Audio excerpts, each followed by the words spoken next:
최근 한국 기업 평판 연구소의 조사에 따르면 안경 브랜드 평판 순위 3위는 샤넬이고요.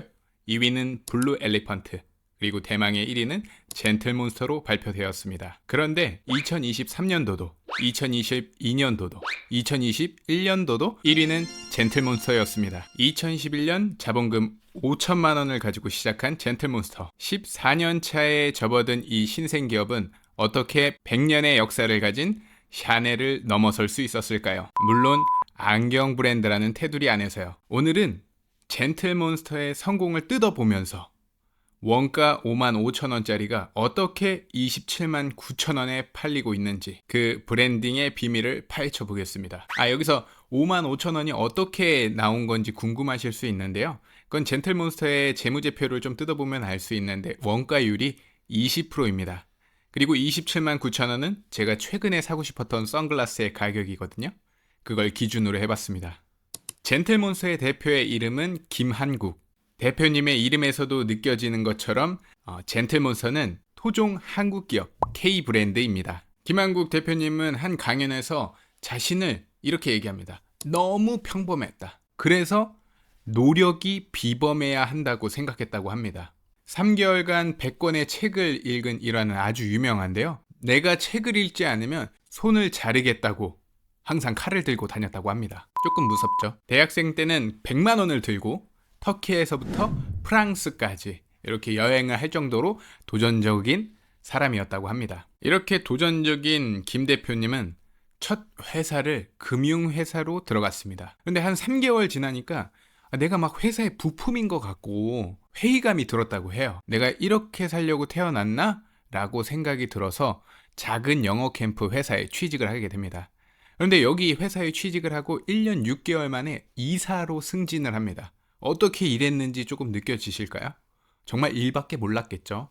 그런데 이 회사가 점점 기울어 가는 거예요. 위기에 빠지자 대표님은 여러 가지 신사업들을 추진했는데 그 중 하나가 우리가 알고 있는 바로 젠틀몬스터입니다. 2011년 2월 스눕바이, 현재의 II 컴바인드를 설립했고 그 같은 해에 4월에 젠틀몬스터라는 브랜드를 론칭하게 됩니다. 여러분은 몬스터 하면 뭐가 떠오르세요?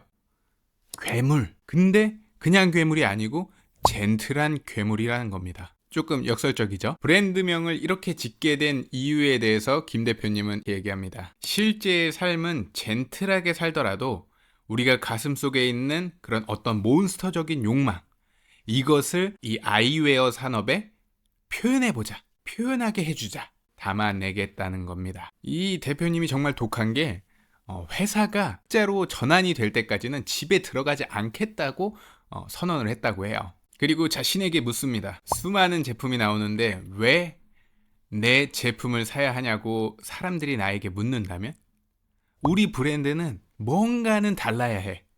그러려면 내가 달라야 한다고 생각했다고 해요. 그렇게 그는 브랜드의 중요성을 깨닫고 함께 디자인에 대한 정말 깊은 연구를 하기 시작합니다. 그래서 한때는 직원이 150명일 때 80명이 디자이너였다고 해요. 지금은 엄청 잘 나가는 브랜드지만 젠틀몬스터가 처음부터 잘 나갔던 건 아닙니다. 안경 브랜드는 잘 되고 있었지만 선글라스가 팔리지 않는 거예요. 매출이 굉장히 지지부진했다고 합니다. 그래서 고민을 하던 김 대표님이 알고 지내던 여성복 대표님을 찾아가서 묻습니다. 여자들은 어떤 선글라스를 쓰나요? 작은 거요. 왜요? 얼굴이 작아 보이니까요. 대화를 마치고 김 대표님은 다시 본인의 매장에 와서 우리의 제품들과 수입된 브랜드들의 제품을 비교해 봅니다. 서양인들은 동양인들보다 얼굴이 조금 작다고 하거든요. 근데 이 제품들이 두 개가 다 비슷한 크기의 렌즈를 가지고 있는 거예요. 그래서 김 대표님이 바로 큰 렌즈를 6개를 생산하기 시작합니다. 이때의 일화를 바탕으로 김한국 대표는 제품을 써보는 상상을 하게 만드는 것이 브랜딩이라는 것을 깨달았다고 합니다. 그리고 이 큰 렌즈를 만들어서 6개의 제품을 스타일리스트들한테 협찬으로 보냈었는데 그때 당시에 유행하고 있었던 드라마가 별에서 온 그대였습니다. 배우 전지현 씨가 이 6개의 제품 중에서 4개를 착용하면서 천송이 선글라스로 대박 히트를 치게 됩니다. 인지도와 매출은 폭풍 성장을 했고요. 지금은 많은 기업들의 쇼룸, 팝업 스토어를 우리가 쉽게 접할 수 있습니다. 2014년 이런 공간은 거의 없었을 당시였죠. 젠틀몬스터는 이 사람들의 욕망을 표현하는 걸 아이웨어 산업에서 공간으로 확장을 합니다. 홍대 쇼룸에서 25일마다 컨셉을 변경하는 퀀텀 프로젝트를 실시했고 이때 정말 많은 아티스트들이 함께 했다고 해요. 한번 보시면 이게 선글라스 매장인지 초현실주의 작가의 어떤 전시회인지 가늠하기 어렵습니다. 김 대표는 젠틀몬스터, 젠몬의 목표를 위대함과 세상을 놀라게 하라 라고 정의합니다. 이 두 가지를 섞어서 한 줄로 얘기하면 놀라움과 새로움을 주되 지속하는 것이 위대함이다 라고 말했습니다. 최근 젠틀몬스터는 이 아이웨어 산업뿐만이 아니고 향을 기반으로 한 화장품 브랜드 템버린즈, 케이크 중심의 디저트 카페 누데이크까지 사업을 확장했습니다. 그리고 2016년에는 로봇 회사를 직접 사들여서 지금도 연구 개발 중이라고 합니다. 이 모든 결과물을 한 곳에서 확인할 수 있는데요. 바로 청담동에 있는 하우스 도산입니다. 하루 평균 2,000명에서 주말에는 4,000명까지도 방문을 하고 있는 핫플레이스인데요. 2021년 문을 연 하우스 도산은 총 5개의 층으로 이루어져 있습니다. 지하 1층은 카페 누데이크, 1층은 협업 및 전시 공간, 2, 3층은 젠틀몬스터, 그리고 4층은 템버린즈로 구성이 되어 있습니다. 젠틀몬스터가 고가의 제품이다 보니까 이 품질 이슈도 있습니다. 가격에 비해서 품질이 너무 떨어진다 라는 의견이 있는데요. 제가 젠틀몬스터에 소속된 사람이 아니기 때문에 그건 젠틀몬스터가 계속해서 개선해 나가야 된다고 생각하지만, 오늘 제가 드리고 싶었었던 이야기는 사람들이 원가 55,000원짜리 제품을 품질이 떨어진다고 안 사냐? 아니라는 거죠. 279,000원에 산다는 거죠. 그리고 압도적으로 젠틀몬스터를 선택합니다. 그 이유가 뭐냐는 거죠. 오늘만큼은 그 브랜드의 가치에 한번 집중해 보는 건 어떨까요?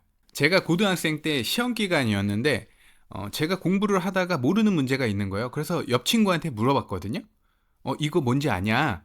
그랬더니 그 친구도 모르는 거예요. 그리고 하는 얘기가, 야, 이것까지 알아야 되냐?